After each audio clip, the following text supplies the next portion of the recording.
You're watching the award-winning GHS-TV, a nationally recognized student television station.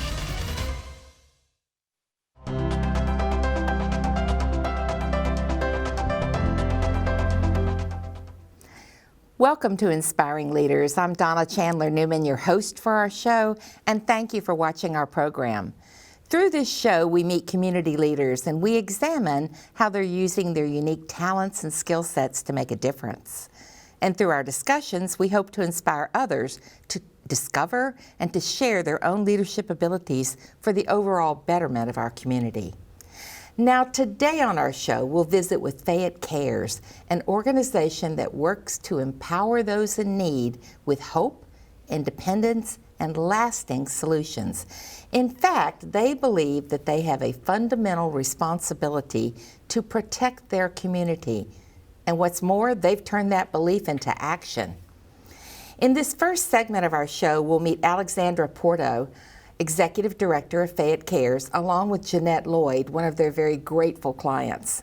In the second segment of our show, we'll be joined by John Charles Wilson, the President of the Board of Directors for Fayette Cares. Joining us now, Alexandra Porto, Executive Director, and Jeannettee Loyd, a client of Fayette Cares. Ladies, thank you so much for being with us today. Oh, thank you for having us. Well, I'm glad to meet you all. I've heard a lot about Fayette Cares over the years, but I don't know that I've ever known you up close and personal. So let's start at the beginning. Alexandra, tell us about your background and how you became acquainted with Fayette Cares and associated with them. Well, actually, I became acquainted as a volunteer. I had moved to the community, and it was instilled in me as a young person that you are a person of service, and first and foremost, seek out what you need to be doing in the county and in the city and the state. And so I started volunteering, got my kids involved, and found out that they were developing a program for victims of domestic violence. That really piqued my interest, and that was my first real foot in the door with Fayette Cares. It's been a labor of love ever since. And 21 years, you told me, right? Yes, and yes. How many as Executive Director? I think about 19, 18, if I'm not correct. So it didn't take long for them to figure out that you would be great for the organization, right? Well, I think the organization is great for me, and it's great for our community. Oh, that's perfect. That's really wonderful.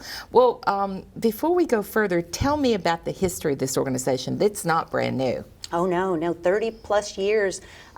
It started in the late 80s when Fayette County was one of the poorest counties, actually the poorest county in the nation. Oh, wow. And there were two nuns who came to the community and recognized the poverty, the lack of resources, and really the challenges, like a very divided community, not only economically, but racially, religiously. And they sought out to really unite the community in service to those in need. And it's been a fundamental, significant part of the agency is that it pulls together people from all walks of life to really for the greater good, to help the neighbors that are struggling. And the pieces of your mission also fit across all demographics, like Jeanette. Jeanette has come to us. I wouldn't, you aren't who I typically think of as in need, but Jeanette, you actually had a reason to come to Fayette Cares. Tell me how you became aware of them and what they did for you. Oh, absolutely. Someone like me, you wouldn't think would need services from Fayette Cares, but domestic violence is across the nation, the state, any kind of individual, poor, rich, doesn't really matter. I'm a school teacher at a high school, and I teach health science, and was contacted by Fayette Cares to see if they could come and do a speech in February for teen domestic violence. And I said, sure, come along. And they came to the school and passed out packets, talked about teen violence. The kids had an awesome time, really enjoyed the presentation. And they asked the children to fill out this questionnaire. And I thought, well, I'm going to fill out the questionnaire as well because I want to see what they're being asked. And the more I got to filling out this questionnaire, the more I thought, wait a minute, this is happening to me. This is things that I'm going through. And when I got finished, I Really didn't know what to do, so I put it away. Well, about a year later, I was actually brutally attacked by my husband. Oh, He wow. was trying to end my life. I didn't see the cycle of the abuse escalating. And I remembered Fayette Cares coming and talking to my students. So the first place I went was Fayette Cares. And with open arms, they invited me in. They have helped me. They gave me shelter when I had to hide, because he made bail and he was out for 18 months before the trial. And they have prepared me for what I was going to go through. They gave me advice on how to handle things. If it wasn't for Fayette Cares, I wouldn't be sitting here right now. Well, God bless you and God bless them. Yes. That's an amazing story of survival, basically, isn't it? It is. It really is. So, you know, I guess there aren't many organizations that many of us can look to and say that they helped me live, really. So that's wonderful. It's wonderful work you do, isn't it? Alexandra, so this fits right in your mission. Tell me what your mission is. Yeah, so we're all about empowering families in need with solutions to end homelessness, to break the cycle of domestic violence, and to achieve stability and self-sufficiency from financial crisis. So poverty and abuse are such complex issues and challenges in our community. They are. People in those situations need help. They need our help. They absolutely do. Well, let's start them one by one, because you actually break it down into three different, and they're not silos. Those overlap sometimes, do they not? Let's talk first about the domestic violence. Tell me about what you do in that arena. Wow. Well, so our domestic violence intervention program works in the community. We deliver services directly to victims, so we have a hotline, we have shelter, we have resources to help victims stay safe and even recover from the experience when they transition to survivor of domestic violence.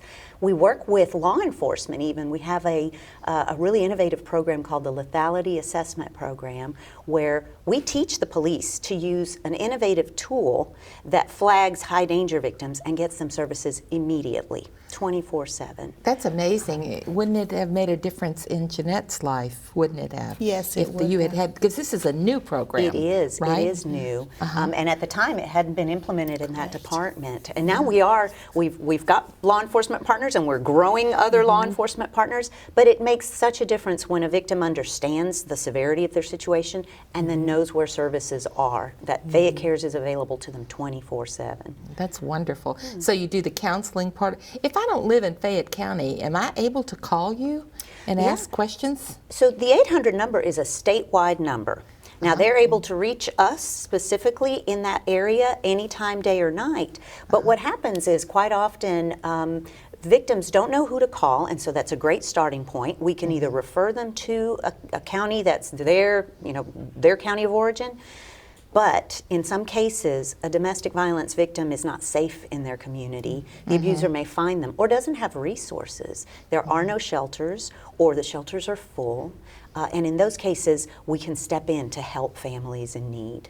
Or the resources are cut off from them by the one who is abusing, correct? That's a good point. That happens too sometimes too, I would think. But homelessness and domestic violence don't necessarily go hand in hand all the time, though. So you also have a different view of homelessness, a way to take care of people who are homeless. Talk about that a minute.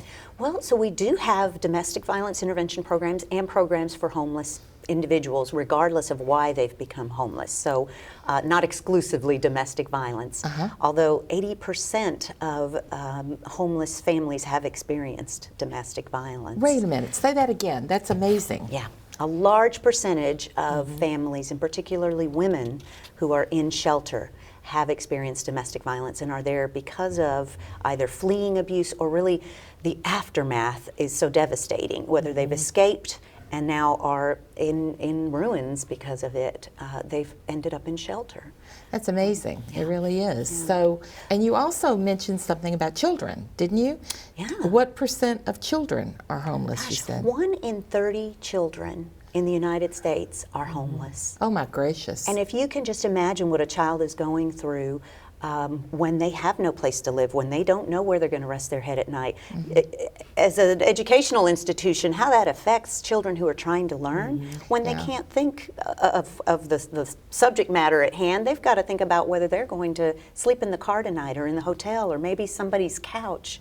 Oh, wow. The trauma, the upheaval impacts them in ways that can have lasting, lifelong issues. I can see that. So, all right, so you help with domestic violence and you help assimilate someone back into a life that matters. You help with homelessness and financial stability. You work with that as well. And I think you told me about a program called Purple Purse.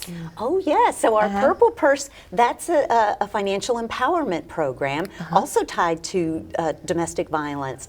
You know, people don't think about this. It's an unseen form of abuse because if the abuser is controlling the finances, it makes it nearly impossible for a victim to get out of a situation. You just can't leave when you don't have the resources to do that. So financial abuse is at the core of 99% of abusive relationships. So we teach victims and survivors how to manage their finances, how to understand financial abuse first and foremost, and then resolve some of those issues that have affected them because of domestic violence, like their credit has sometimes been devastated by the abuser or by issues related to domestic violence. This is a Purple Purse graduate. Yes. Are you really? Who, I actually got a $900 check yesterday for 6 months commitment of learning how to save, which I put in a certain amount, and Fayette Cares matches at 50%. Oh, that's wonderful. So it was amazing to be able to get that check yesterday and put it in my own savings to continue the savings, because I wasn't very good at saving, or in my relationship I wasn't allowed to save. It was supposed to be spent on this and that, and so it was such an empowering thing to know I have that emergency in my savings account in case something happens. I can see that. That really, I can see that that can keep you into a relationship that is not good for you. You've certainly made a difference in the community, but definitely a difference in your life. Yes. So tell me, you dedicate time now to telling your story. Why? Because I want others to know that there is help out there. You don't have to stay in the situation that you're in. It doesn't matter if you're a stay-at-home mom or if you're an executive at a big corporation. You can be helped, and you don't deserve to stay in a relationship that you're being abused. It could lead to something far more dangerous in my situation. You know, my life was taken from me. It was so severe. I am so glad to hear your story, and you are so bold and brave to share it. Thank you very much. Thank you. And thank you guys for being with us.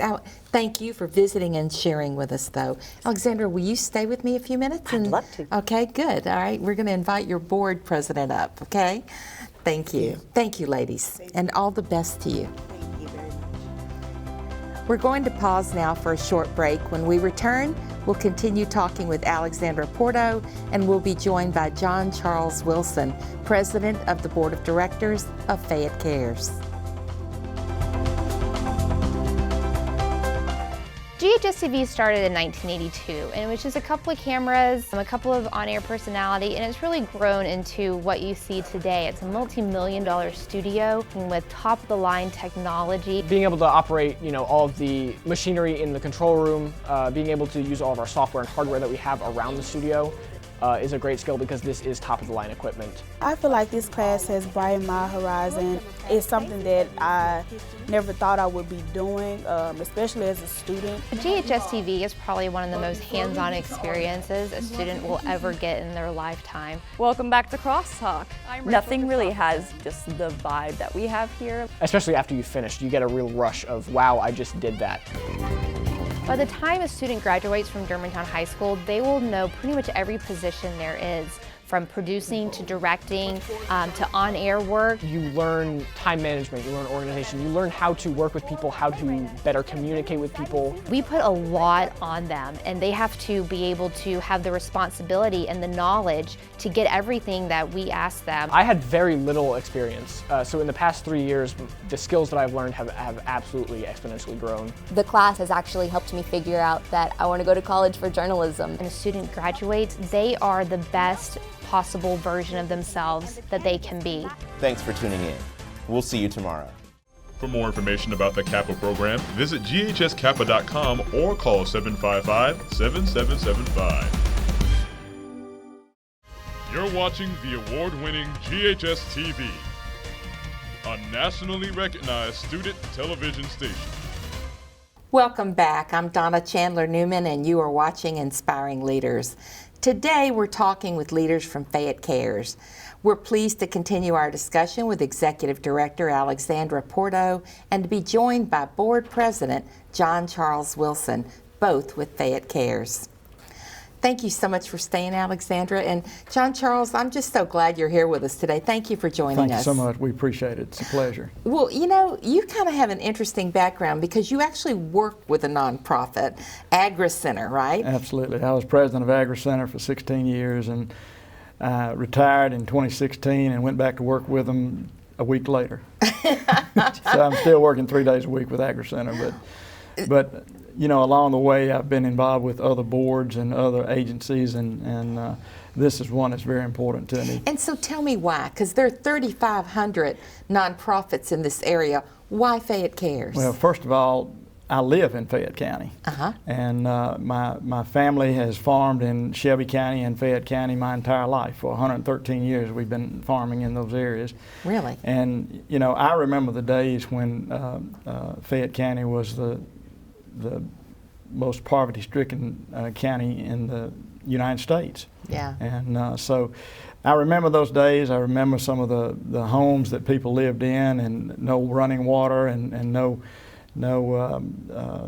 restrooms or anything else in them. And so I remember that, and we've come a long ways. You know, we still have a ways to go in Fayette County, but our median income has moved up. We're now around $58,000 for a median income. The state of Tennessee is around $51,300. Wow. So we've moved up, and yet we're still behind the national average of about $61,000. And at the same time, we still have about 14.5% in the poverty level in our county.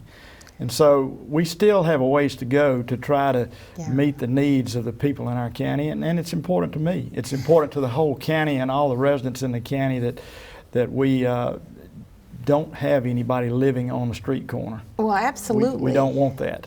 Absolutely. Your demographics have changed considerably in Fayette County, though.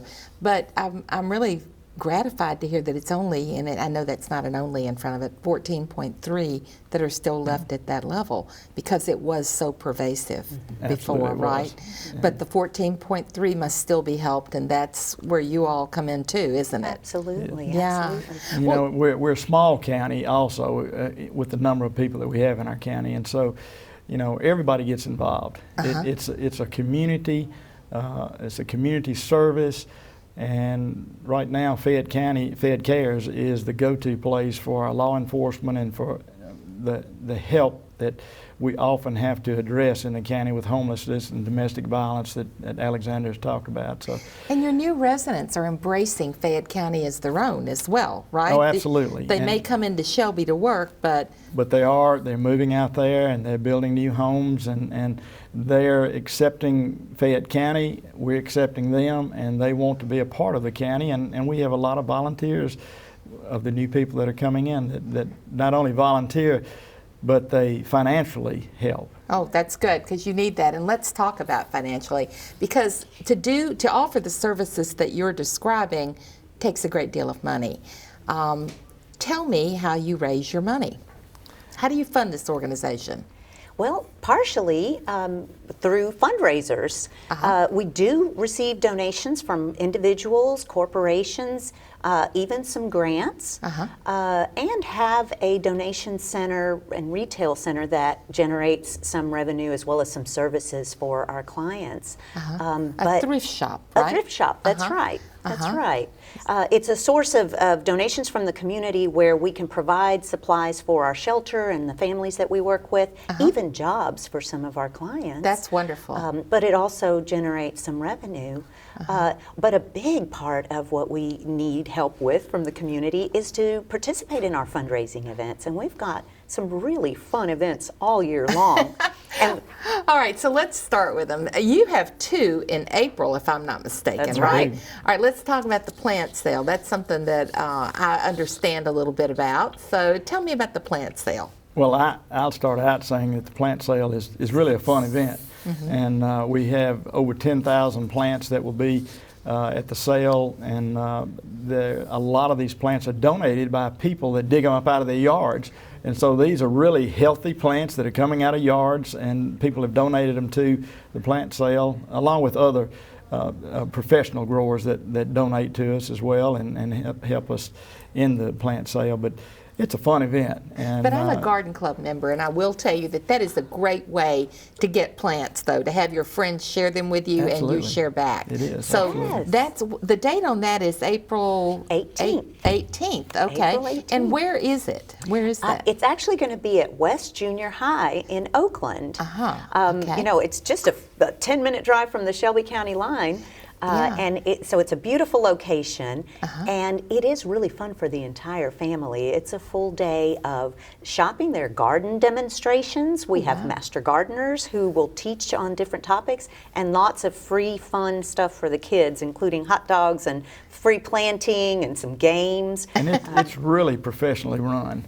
That's beautiful. The way that they use the computers and check out all of these things, and everybody has baskets to use to go around and look at all and pick up the plants. So it's a lot of fun, and a lot of baskets go out full, I'll tell you. I bet they do. Now tell me about this golf tournament. That's April 23rd. Okay. Now, you know this golf tournament intimately, right, John Charles? Well, I am not a golfer. And so it says there's a shotgun that starts at 8 o'clock, I believe. Actually, we have 2 flights, so you can play in the morning if you choose to, or in the afternoon, and we have some people who play both. See, when it starts talking about shotguns, I do know about shotguns, but I don't know about it as far as golf.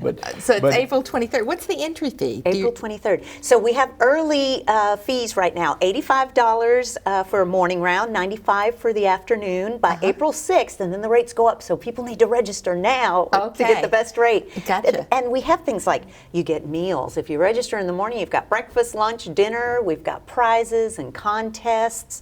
You'll run into people you know, and it'll be fun, right? Oh yeah, great networking event. I want to bring up one other thing as well in our community, and I don't think Alexandra's touched on it, but the places that we have for domestic violence people to go or homeless people to go, and we have 9 units, I believe. 7 units, yes, 7. 7 units, but these units are really nice units. They're not just a hole in the wall that somebody stays in. They're nice units that we provide for them, and they're able to stay there until they get their feet back on the ground. And Fayette Cares does financial training and other things with people that are in our units to help them get their feet back on the ground legitimately.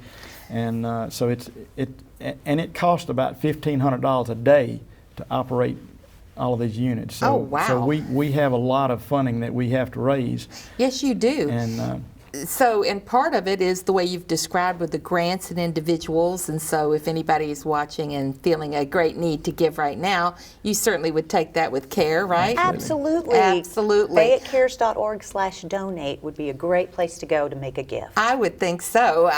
Or we can buzz on out to your plant sale or come play in your shotgun golf. You also have something called what, Forks and Corks? Forks and Corks, yes. That's in June 13th, if I'm not mistaken. That's a really fun event at a vineyard, DeTerra Vineyard, where you will have dinner and live music and wine tasting under the stars and among the grapes. It's really a lot of fun. Okay, now that's something I can get behind. Okay. So far I don't golf, but you garden and you apparently like wine. I love wine, yes. So that works very well too. Absolutely. Forks and Corks, and that's the 13th of June. You know, you mentioned one more thing to me on the phone when we were talking the other day when I met you on the phone, John Charles. You mentioned a Night of Southern Elegance. Tell me what that is. This is our premier fundraiser that we have for the year. And this is where the whole community comes together and they come to this event, and it's a night of live auction items and silent auction items and dancing and food and fun. It's a fun night, and it's all devoted toward trying to help raise funds for Fayette Cares. And we have people from all over our community, from Shelby County and others that come to it, and we're just proud to have all of the people that work so hard to make that a really, really special event. You know, and the one thing I want to mention too is I'm a Shelby County girl from way back, but Fayette County is no further than going downtown from me. In fact, I think it's a little shorter. Oh, yeah. It's really, Fayette County is not a long way away. And you are certainly, Fayette County's our neighbor, and we want to be good neighbors. So now, I've been driving in for 20 years from Fayette County to Shelby County, and it's the same distance going back. Well, I'm so glad for hearing everything that you do. Thank you all so much for the wonderful care that you give to our fellow citizens in Fayette County. Thank you. Thanks for the good work you do. Opportunity to be here. Appreciate you being here. Thank you. And thank you for being with us today for Inspiring Leaders. We appreciate our guests on today's show, Alexandra Porto, Jeannettee Loyd, and John Charles Wilson, all with Fayette Cares. I hope you've enjoyed hearing about the excellent work they do, and if you've been inspired as I have, and you'd like to volunteer to come to some of the events we've just mentioned, to donate, or to just learn more about Fayette Cares, then please go and visit their website, FayetteCares.org. Thank you once more for watching our show. If you're interested in the air dates of Inspiring Leaders or for our station's complete programming guide, you can visit GHS-TV.org, where we're streaming live 24 hours a day. You can keep up with GHS-TV by visiting our website. We hope you'll like us on Facebook and follow us on Twitter. Thank you for joining us for today's show, and be sure and watch our show, Inspiring Leaders, again next month.